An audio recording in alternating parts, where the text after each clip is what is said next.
ki tarbe ni ki ji ko me zan faɗa. Sako daga zuciya, sako daga zuciya.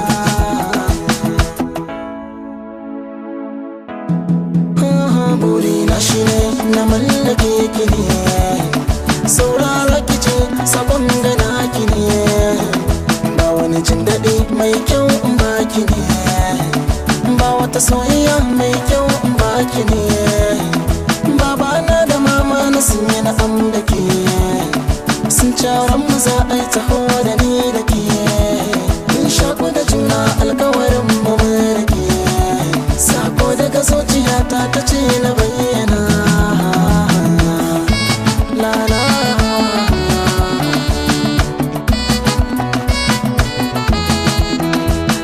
Gamo da ke ne a san da ban yi zato ba, sai gashi zuciyata ta kama ban yi amo ba. Kin kafa mini tarihi wanda ba a taɓa min ba, ko ina zane nake kan ki zo garin ki duba. Na san Allah ya san ki ne ba zan cirewa, soyayya ta yi tabbai gare na ban jima ba. Sabon shiga zaki ce min ni ko ban iya ba, kin san bani da magani sai ke ki zo mu zauna baby.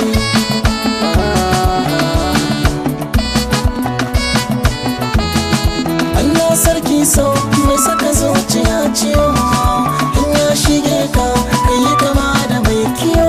Kullum nazari na a yaushe za mu je yawo, da ni da abar sauna wacce nake yi wa awo.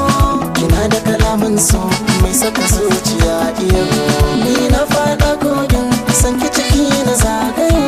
Daga zuciya na jikiran kikin ce na wayo, sakon ki ya ishe ni ya zaga ko ina.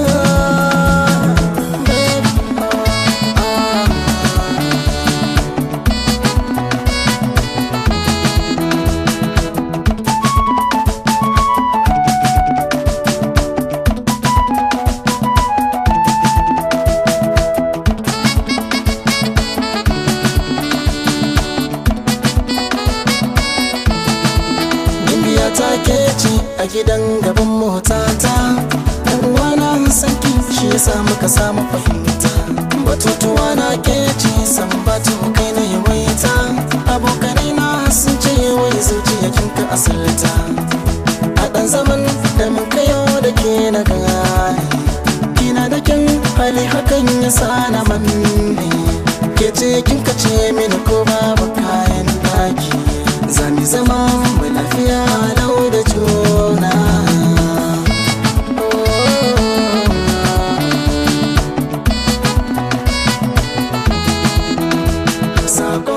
Sako daga zuciya, sako